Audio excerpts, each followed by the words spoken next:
بسم اللہ الرحمن الرحیم نحمدہ ونصلی علی رسولہ الکریم اما بعد بسم اللہ الرحمن الرحیم اللہم صلی علی سیدنا محمد وعلی آلہ وسلم۔ سبق کی ابتدا کرتے ہیں۔ یہاں سے اب مصنف ایسی احادیث کو لائیں گے جن میں دو جملے ہوں گے، ان میں سے ایک کو شرط اور دوسرے کو جزا کہتے ہیں۔ حدیث مبارک ہے من تواضع للہ رفعہ اللہ ومن تکبر وضعہ اللہ۔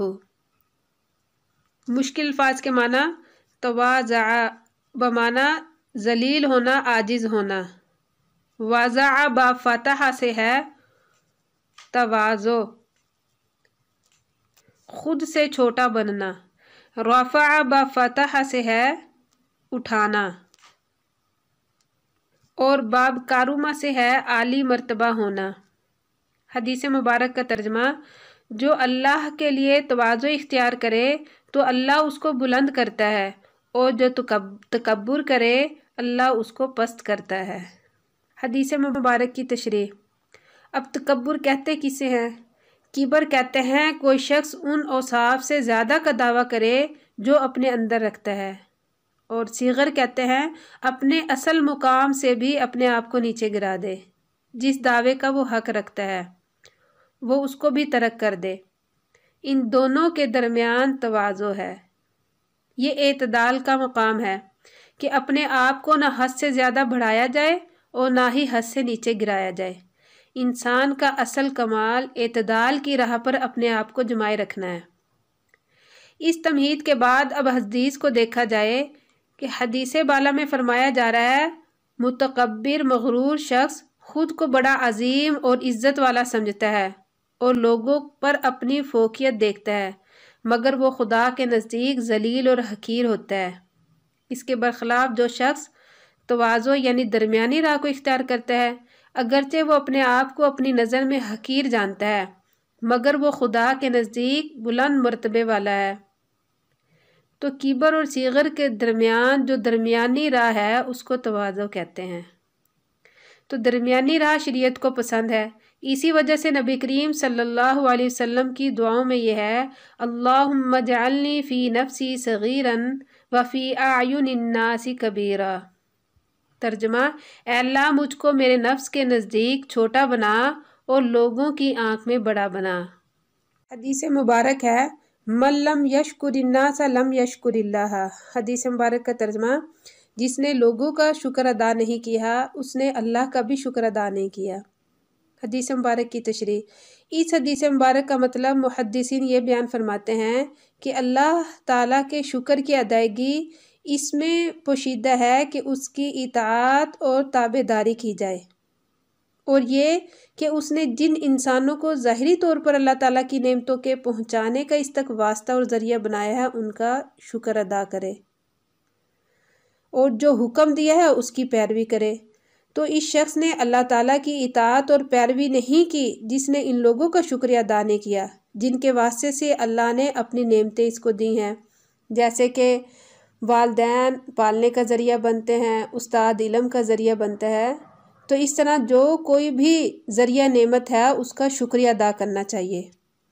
دوسرا مطلب یہ بھی ممکن ہے کہ جو شخص اپنے محسن کا شکریہ ادا نہیں کرتا، جس نے اس پر احسان کیا ہے اس کا شکریہ ادا نہیں کرتا، تو اس نے جو اس شخص کے ساتھ اچھے معاملات اور احسانات کیا اس کا انکار کرتا ہے جبکہ وہ سامنے موجود ہے، تو اس انکار نعمت کی عادت کی بنا پر وہ خدا کی نعمتوں کا بھی ناشکرہ بن جائے گا۔ حدیث مبارک ہے من لم یسأل اللہ یغضب علیہ۔ حدیث مبارک کا ترجمہ: جو شخص اللہ سے نہیں مانگتا اللہ اس سے ناراض ہوتا ہے۔ حدیث مبارک کی تشریح۔ حدیث بالا میں فرمایا گیا ہے جو اللہ تعالیٰ سے نہیں مانگتا اللہ تعالیٰ اس سے ناراض ہوتا ہے۔ تو علماء نے لکھا ہے اگر یہ ترک دعا یعنی دعا کا نہ کرنا تکبر اور استغنا کی وجہ سے ہے، معاذ اللہ کہ کہیں مجھ کو تو خدا سے مانگنے کی ضرورت ہی نہیں ہے، تو اس صورت میں اس کا ایمان ہی خطرے میں ہو جاتا ہے۔ اور اگر ترک دعا علت بالا کی وجہ سے بھی نہ ہو، یعنی تکبر کی وجہ سے نہ ہو، تب بھی ان کے ساتھ مشابہت ہونے کی وجہ سے ناجائز ہے۔ قرآن پاک میں اللہ تعالیٰ کا ارشاد ہے، جس کا ترجمہ ہے، جو لوگ میری عبادت سے سرتابی کرتے ہیں وہ عنقریب ذلیل ہو کر جہنم میں داخل ہوں گے۔ اس آیت مبارک میں با اتفاق مفسرین عباداتی سے مراد دعا ہے، دعا مراد لیتے ہیں۔ خلاصہ یہ ہوا کہ جو اپنی ضروریات اللہ سے نہیں مانگتا اس سے خدا ناراض ہوتا ہے، اور جتنا اللہ سے مانگے گا اتنا ہی اللہ کی ذات اس سے خوش ہوگی۔ تمام انبیاء علیہ السلام اور تمام صلحاء کی سیرت میں یہ بات ملتی ہے کہ وہ خدا سے خوب مانگنے والے تھے۔ اللہ تعالیٰ تو وہ ذات ہے کہ جس سے مانگے تو وہ خوش ہوتا ہے، نہ مانگے تو ناراض ہوتا ہے، اور وہ تو وہ ذات ہے جو دے کر کبھی احسان بھی نہیں جتلاتا اپنے بندے پر۔ حدیث مبارک ہے، من انتہب نہبۃ فلیس منا۔ مشکل الفاظ کے معنی انتہبہ مانے مال غنیمت کو لینا، ناہبہ باب فاتحہ باب ناصرہ باب سامیہ سے ہے مال غنیمت لوٹنا۔ حدیث مبارک کا ترجمہ، جو دوسرے کے مال کو لوٹے وہ ہم میں سے نہیں۔ حدیث مبارک کی تشریح ہے کہ جو دوسروں کی بھلائی نہیں سمجھتا وہ اس قابل نہیں ہے کہ اس کو اسلامی برادری کا فرض سمجھا جائے۔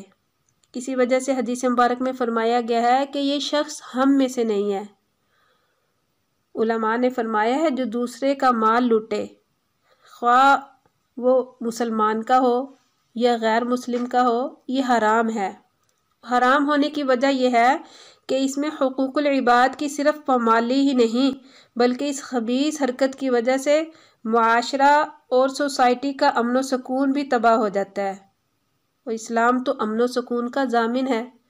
اسلام کے تابع دار ہونے کے ناطے سے ہر ایک مسلمان پر یہ ذمہ داری عائد ہوتی ہے کہ وہ اس معاشرے کو تباہ ہونے سے بچائے۔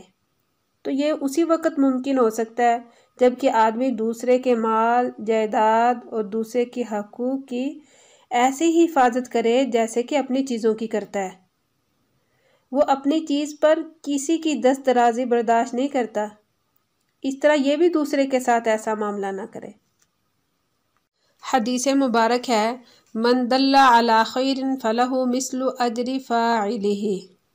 مشکل الفاظ کے معنی دلہ باب ناصرہ سے ہے رہنمائی کرنا، راستہ دکھانا۔ حدیث مبارک کا ترجمہ، جس کسی نے کسی کو نیک کام کی رہنمائی کی اس بتانے والے کو اس کام کرنے والے کے برابر ثواب ہوگا۔ حدیث مبارک کی تشریح کہ اللہ تعالیٰ کی بے شمار انعامات میں سے یہ ایک انعام ہے کہ کوئی شخص عمل خیر کے وجود میں آنے کے لیے ذریعہ بن جائے، وہ اگرچہ عمل نہیں بھی کرتا مگر اس کو عمل کرنے کا ثواب ملتا ہے۔ ایک اور حدیث مبارک میں آیا ہے کہ نیکی کی طرف رہنمائی کرنے والا ایسا ہے جیسے خود نیکی کرنے والا۔ اب داعی جو لوگوں کو اعمال کے لیے آمادہ کرتا ہے، اگر انفرادی عمل ہے تو بھی بہت اجر ہے، اگر اجتماعی ہو تو اس کا بھی خوب فائدہ ہے۔ چنانچہ دوسری جگہ فرمایا گیا، جو ہدایت کی دعوت دے اس کو ان تمام لوگوں کے برابر ثواب ملتا ہے جو اس کی ہدایت پر عمل کریں گے، اور ان لوگوں کے ثواب میں کچھ کمی بھی نہیں آئے گی۔ اللہ کے بندوں کو اللہ کی طرف بلانے کا یہ عمل اتنا محبوب ہے کہ اس کا یہ دعوت دینا ہی اللہ کی طرف بلانا ہی اجر و ثواب کا باعث ہے۔ جیسے کہ ایک جگہ ارشاد فرمایا ہے کہ امر بالمعروف و نہی عن المنکر صدقہ ہے۔ اس سے معلوم ہوا کہ کوئی مانے یا نہ مانے ہمت نہیں انسان کو ہارنی چاہیے، بلکہ اپنی محنت جاری رکھنی چاہیے۔ اس محنت سے اس داعی کو ضرور ہدایت ملے گی، کسی کو ملے یا نہ ملے۔